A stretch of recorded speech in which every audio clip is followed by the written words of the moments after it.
We're talking once again with Rabbi Leib Tropper on Shoel Umeishiv, Halachic Questions and Answers.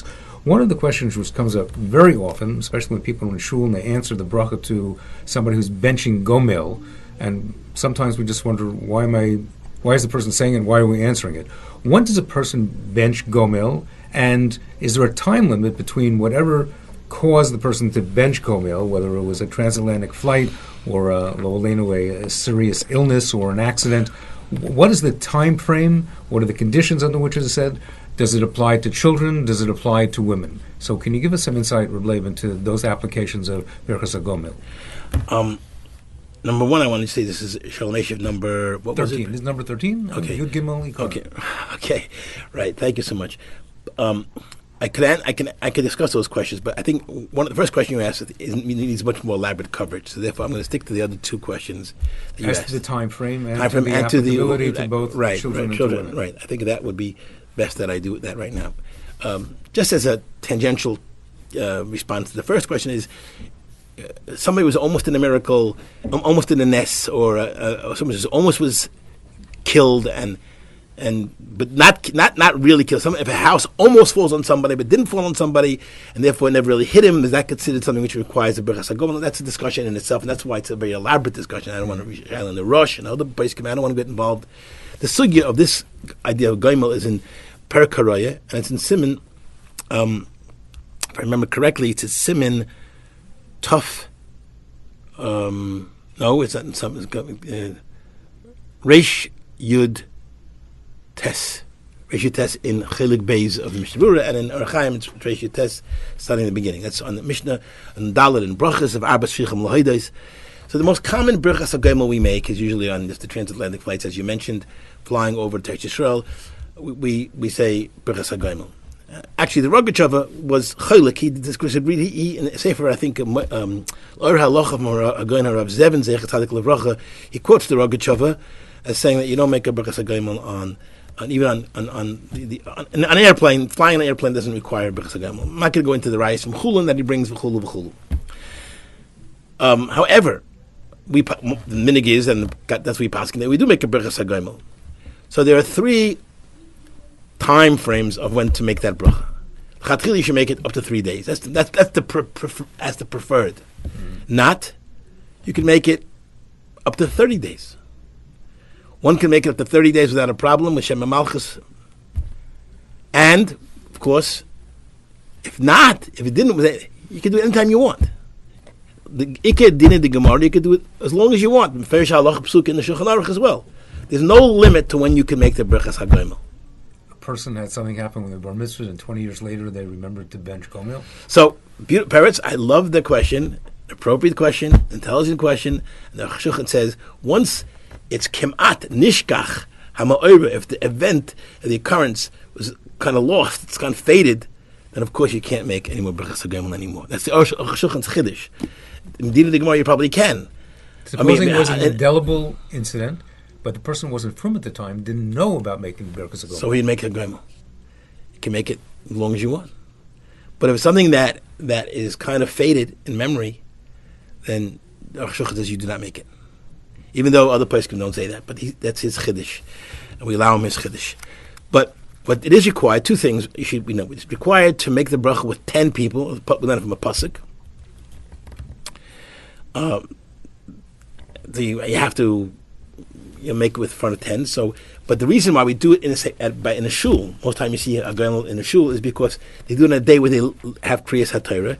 Kriyas HaTorah requires a minyan, and Birchas Hagomel requires a minyan. So the easiest way to get a minyan for Hagomel is to do it by Kriyas HaTorah, where you have the minyan, because you're required to have a minyan for Kriyas HaTorah. However, min hadin, it is permitted to gather 10 people in your home, people who are weak, people who are ill, could have 10 people in their home and make the Birchas Hagomel as well. Gemara says it should be 2 of them, should be Rabbanon, it should be people who are Talmidei Chachamim, if you're able to do that. But min hadin, that's the halacha. Regarding a cotton,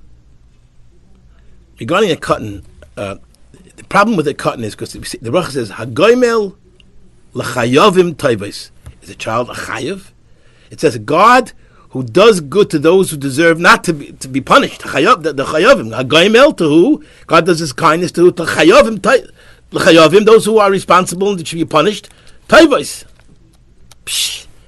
But a child, you couldn't say that. Mm-hmm.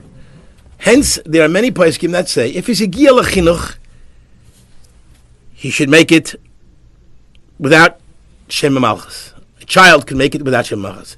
Baruch Hagomel Chasadim Tovim.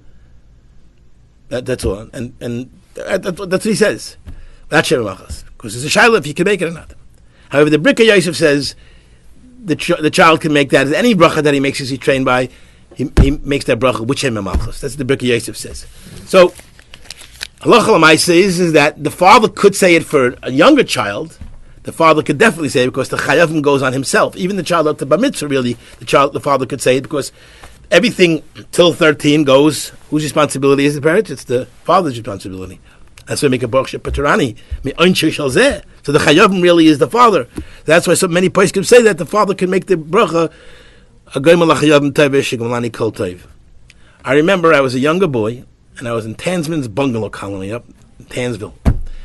And those days, they were still bungalow colonies. They looked really like bungalows, and they smelled like bungalows, and they felt like bungalows. But what should I tell you, parents? The joy and the unity and the interactions and the community of people in the bungalow was such a whole different sense of feeling. It wasn't competitive. It was just one. Everybody was together. So I almost drowned, and I was saved like by mamish. Miracles. This story with a boat that tipped over. I was in the boat, a rowboat, whatever. I didn't realize it, and somebody saved me by a hair. And I remember that they asked some Rabbi. I don't remember which Rabbi. I'm not sure if it was Rabbi Moshe or someone else. And they told me I should make the bracha. I was already maybe 11 years old at the time. Make the bracha Hagomel b'Shem Malchus, which I did. If I were to, the shaila is also in the sefer Piskei Tshuva. It's a small little sefer from put out from some gadol in Poland and he has the shaila as well, and many other places can discuss the issue about the word chayavim, how does it apply to a cotton. A woman, I must say that in the recent sefer I saw, the stipler says that the minhag is not to make it. The Ktsaisa Shulchan says that the minhag is that the husband brings in 10 men into her home, tzitznius, and she goes into the kitchen, the men stand in another room, she makes the Birchas Hagomel, and they answer. She makes it with B'Shem Malchus. That is the way Ktsaisa Shulchan says. But the Stipler again writes, the Moran Reb Chaim quotes his father saying that the women, the minute not to make the Birchas Hagomel, not by Yoledis at least, not by Yoledis, but by the other ones perhaps, yes, they have to make the Birchas Hagomel. The din is that Yoledis has to make a Birchas Hagomel as well, but the minhag is not to.